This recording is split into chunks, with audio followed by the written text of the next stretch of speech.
Eve Gunson from Dot and Pop Interiors. Dot and Pop started about 8 years ago as a passion project because I loved interiors and design. And since then it's evolved into a full-scale sort of design business. I work with a variety of clients on all types of projects, from big builds to smaller styling jobs, and the blog still showcases Australian design and architecture and beautiful products that I find inspiring. So mid-century modern design has a few key elements that really makes it what it is. So elongated roof lines like a raked ceiling, large expanses of glass, deep eaves. A lot of the time they're timber lined, as well as colour palette plays a massive factor in it. So tonal, and if we're going to go really classic, it'll be like yellow, ochre, mustards and browns, that sort of palette. I've interpreted the mid-century modern era with a little touch of Palm Springs because I wanted to make it a little bit more contemporary. So I've used a lot of timber lining the eaves that runs into the house as well, for continuity and bringing that indoor-outdoor flow, which is what the era is known for.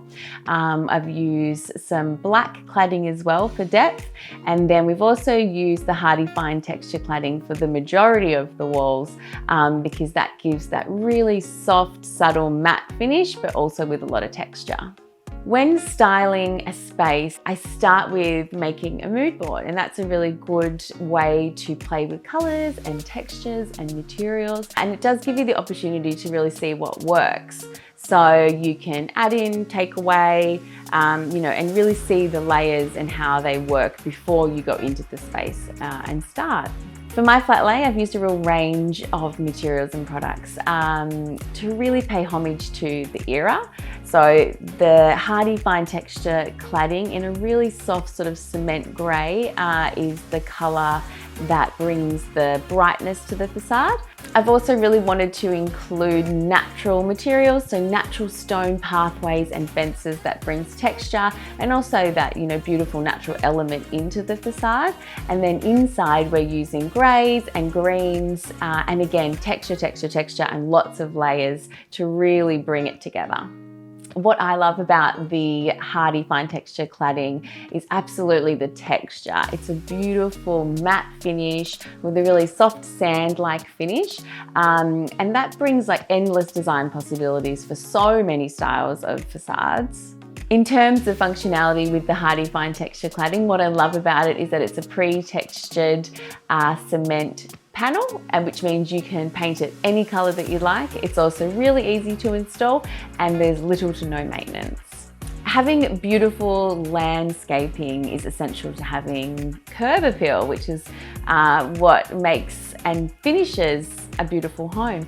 So for my mid-century modern facade, I wanted to have a touch of Palm Springs. So as the hero of the front garden, we've added a really tall, beautiful sculptural palm tree. My top 3 tips for planning your facade. Number 1 is materials. So having 3, maximum 4 materials on your facade, I think is key.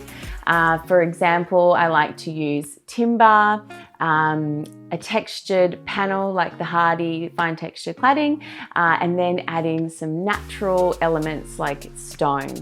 Tip number 2 is colour palette. So again, same as with the materials, 2, 3, 4 would be the maximum amount of colours you'd want on your facade, and keep it tonal. So within the same family, you could go classic colours like white, grey, black, and then add in warmth in timber.